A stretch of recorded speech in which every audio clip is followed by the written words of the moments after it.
This is probably my favorite show of this whole season. I think me too. I like this episode a lot. This just came out of the idea. Really, the first idea was like, let's just have the kids playing a game of Mexicans versus Texans or versus Border Patrol. And then we started watching some of those Border Patrol shows that are on now.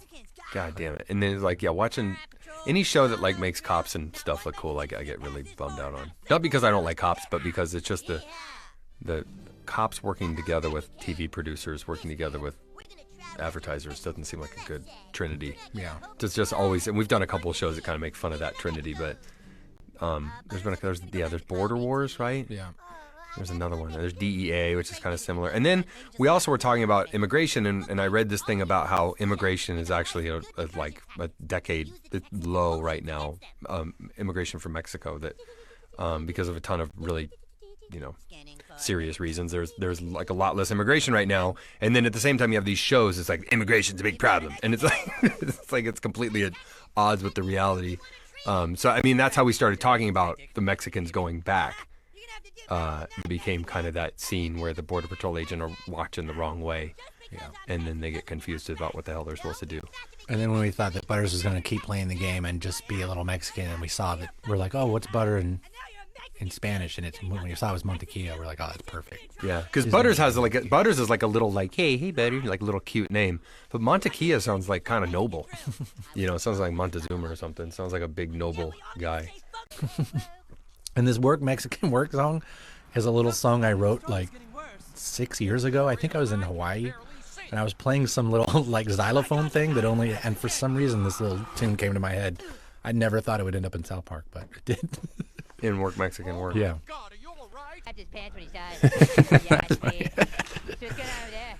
This is like, right now when we're doing this commentary, there's this huge immigration protest tomorrow across the country. This time by immigrants who've come to America, because this idea of like they took our jobs comes around about every 3 or 4 years in America. Yeah. And it's just that whole thing of like, God damn, are you really going there again? You really are taking our jobs. Like, shut the fuck up.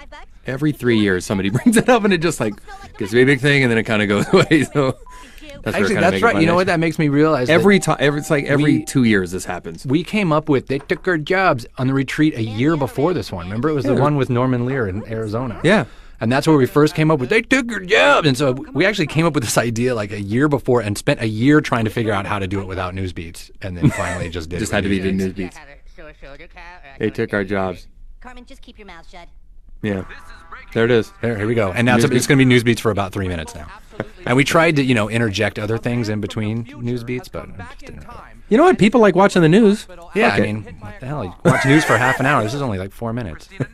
And it's like fake news. And we split it up between different newscasters. Yeah, we thought that was clever. Live team coverage. It's all that shit. His condition is stable and they took our job. The other good part of this episode too is in the end when they decide if they go gay, Right. then there'll never be anybody in the future. Totally makes sense. And then no one can go back and take their job. So they basically have a giant gay off. And everyone gets in a pile and gets gay.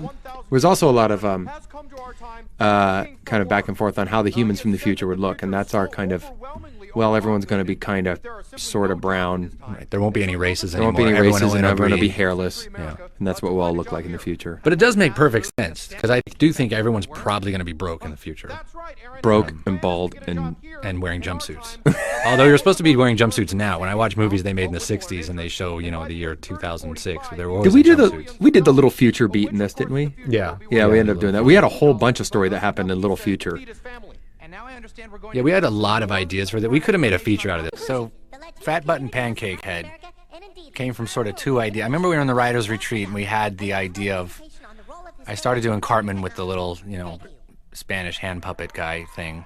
What was that guy's name? What was it? Can't remember. Anyway, there's some old comedian that used to do that. But and then we knew we really, really wanted to make fun of Jennifer Lopez and Ben Affleck because right about the same time the rest of the country was starting to hate them, we were too.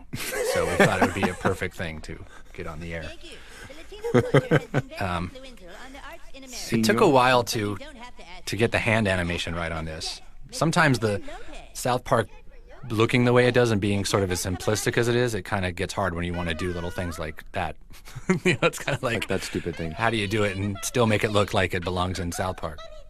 Pancake Head came from, I think we were at a party and we met Ben Affleck, or we saw him, and he has a really, really flat face. It was remarkable. His head does look like a pancake. It's really big. A lot of actors have big heads. That's kind of why they look good on film. And his face is really flat.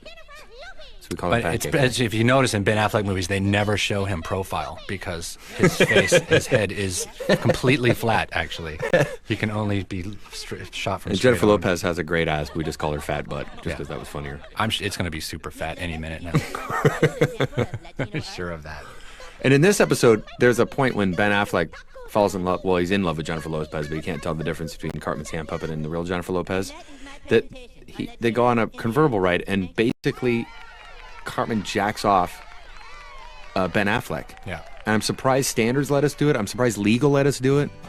Yeah. I just don't even understand why they let us do it. We shouldn't have been. There's about one or two things per show. I'm like, really? They're going to let us do that? You know? They did. Luckily for us, because it's funny. The ending of this show is really great. I was just going to say, without a doubt, this is my favorite. And it's hard for me to pick my favorite episode. People always ask me that, but like, I can definitely say my favorite ending to an episode is the ending of this show.